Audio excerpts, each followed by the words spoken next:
New CSC में SMO के व्यवहार को लेकर विवाद, एनएचएम एमपीएचडब्ल्यू कर्मियों का धरना। बता दें कि नूह के समुदाय स्वास्थ्य केंद्र में सोमवार को एसएमओ सीनियर मेडिकल ऑफिसर के कथित दुर्व्यवहार को लेकर एनएचएम और एमपीएचडब्ल्यू कर्मियों ने धरना प्रदर्शन किया।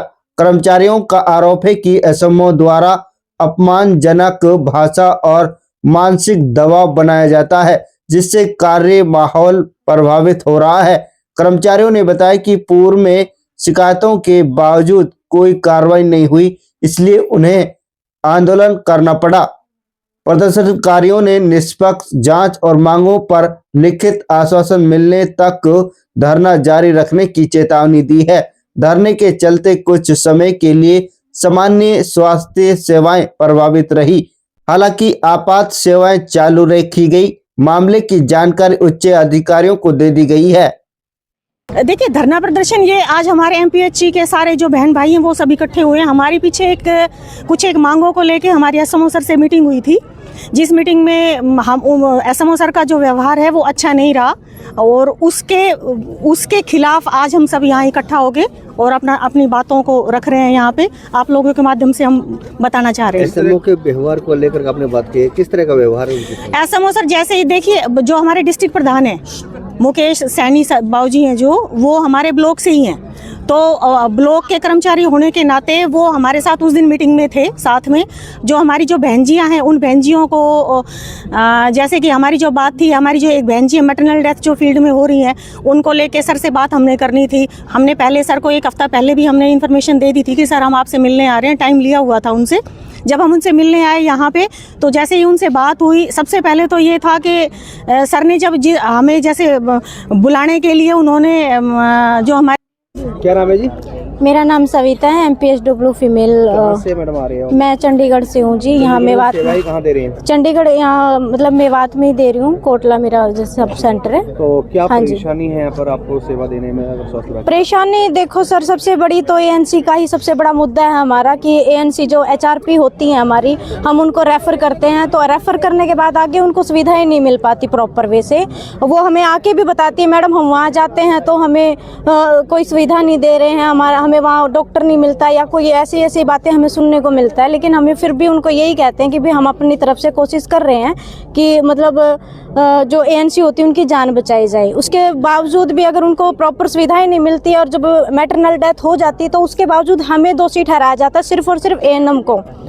उसमें आशा वर्कर भी अपना पूरा सहयोग देती, जितना उनसे बनता वो भी करते हैं। और हम भी दिन रात, आप ये लगा लो, मैं चंडीगढ़ की रहने वाली हूँ लेकिन यहाँ मेवात में रहती हूँ। घर भी जाना मुझे मतलब ये लगा लो कई महीने हो जाते हैं। जब सरकारी छुट्टियाँ होती हैं 2-3 इकट्ठी, तो ही मैं छुट्टी लेके घर जा पाती हूँ। अदरवाइज यहीं पे रह के अपनी सुविधाएं अपने मेवात के लोगों तक पहुँचा रहे हैं। जितना भी हमसे बन पड़ता है करते हैं हम, लेकिन उसके बावजूद भी हम इतना करते हैं कि हमारी घर गृहस्थी भी होती है।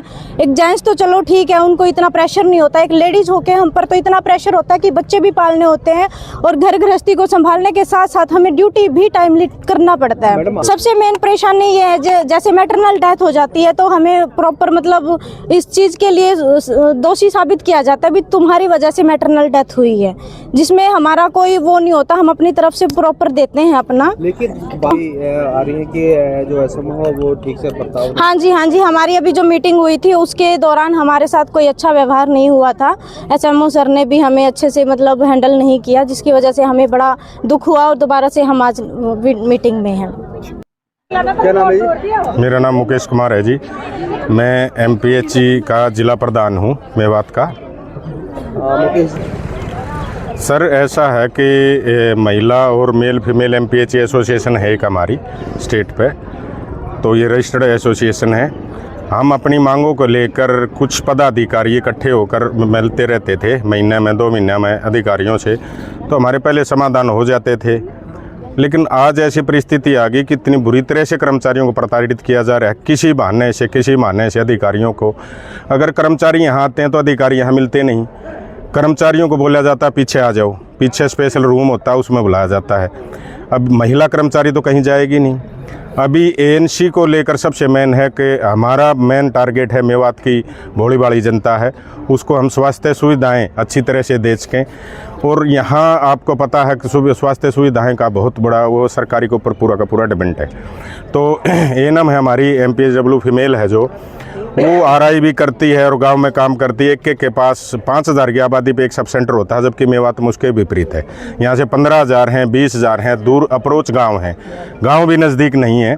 लेकिन फिर भी हमारी लड़कियां घर से काफ़ी दूर आके दिन रात आशा वर्करों की मदद से या गांव की उनसे मदद से अपनी पूरी कोशिश कर रही हैं। लेकिन कई बार क्या होता है कि हाई रिस्क प्रेगनेंसी यहाँ मेवात में बहुत ज़्यादा है, तो हमारा काम होता है कि हाई रिस्क प्रेगनेंसियों को हम आगे रेफ़र कर दें हायर सेंटर को। तो हायर सेंटर पे हम उसको रेफ़र भी कर देते हैं। अपना काम पूरा करने के रजिस्ट्रेशन के बाद उसके चेकअप जितने होते हैं सारे चेकअप करते हैं, टीके लगाते हैं। किसी में खून की कमी होती है, किसी के कई बच्चे लगातार हो जाते हैं, उसमें कई सारी की परेशानियाँ होती हैं। लेकिन उसके बाद भी MDR हो जाती है, या तो माता की मृत्यु हो जाती है या बच्चे की हो जाती है। लेकिन एएनएम ने अपना पूरा कार्य किया। लेकिन यहाँ पर अधिकारियों द्वारा ऊपर से लेकर नीचे तक अधिकारियों द्वारा एक ऐसा ट्रेंड बना दिया गया कि ये कहता है कि एएनएम को सस्पेंड कर देंगे, एएनएम की वो खा जाएंगे, एएनएम को ये कर देंगे। और उसी के नाम से एमपीएचडब्ल्यू फीमेल को सुबह ला के बिठाया जाता है 9 बजे मीटिंग के नाम पे, जो कि CHC पे कभी रिव्यू नहीं होती थी। आज से पहले रिव्यू के नाम से बिठाया जाता है। शाम को 7:30 बजे घर से दूर रह रही है अकेली, वो 7:30 बजे उसको फ़ोन भी नहीं उठाने दिया जाता घर वालों को। तो उसको ऐसे बंधन बना कर रख दिया जाता है। और फिर उसको पूछा जाता है तेरी तनख्वाह कितनी है, कितनी तनख्वाह लेती है। इस तरीके का व्यवहार हमारे साथ हो रहा है, जिसके विरुद्ध आज हमें इकट्ठा होना पड़ा मजबूरन। हम स्वास्थ्य सेवाओं के कर्मचारी हैं जो 24 घंटे 24x7 काम करते हैं, और हम मेवात की जनता के साथ खड़े हैं, मेवात की जनता का भला के लिए खड़े हैं। अपने साथ भी बुरा नहीं होने देंगे और मेवात की जनता के साथ भी नहीं बुरा होने देंगे। देखो जी, ये तो अधिकारियों का काम है, जल्द मांगे तो मान लेंगे तो बहुत अच्छा है, एक्शन लेना चाहिए, मेरा तो मानना ये है। फिर उसके साथ साथ एक और है जी, पिछले 6 सालों से कर्मचारी मेवात में नौकरी करना क्यों नहीं चाह रहा है? अधिकारियों की वजह से मेवात में रुकना नहीं चाहता। पिछले 7 सालों से ACP पेंडिंग है, दूसरी ACP ड्यू हो गई हैं। हमारे ऑफिसों में कोई काम नहीं हुआ, हमारी ACP नहीं लगी। फिर दूसरे उनके साथ के कर्मचारी जो दूसरे ज़िलों में ज्वाइन कर रहे हैं, उनके तो टाइम टू टाइम ACP लगती है, इंक्रीमेंट लगती हैं, सैलरी टाइम पे मिलती है। यहाँ कुछ भी नहीं मिलता जी। कर्मचारी इतने परेशान हैं। हमारा अगला टारगेट है, इसके बाद डिस्ट्रिक्ट लेवल पर धरना प्रदर्शन करेंगे। मुझे नहीं लगता कि हमारा विभाग द्वारा इसका समाधान होगा। उसके बाद हम सीधे उपायुक्त महोदय को एक अपना ज्ञापन देकर उनसे मुलाकात करने की कोशिश करेंगे। फिर भी नहीं हुआ तो हम सर्व कर्मचारी संघ के साथ मिलकर अदर डिस्ट्रिक्ट से भी आदमी मिलाकर यहाँ धरना चलाएंगे। अगर उससे स्वास्थ्य सेवाएं प्रभावित होती हैं तो ये हमारे बैठे अधिकारी जो बैठे हैं AC रूमों में बैठे हैं, हीटर चला के बैठे हैं, वो जिम्मेवार होंगे। कर्मचारी जिम्मेवार नहीं होगा। इसकी सारी की सारी जिम्मेवारी अधिकारियों की होगी।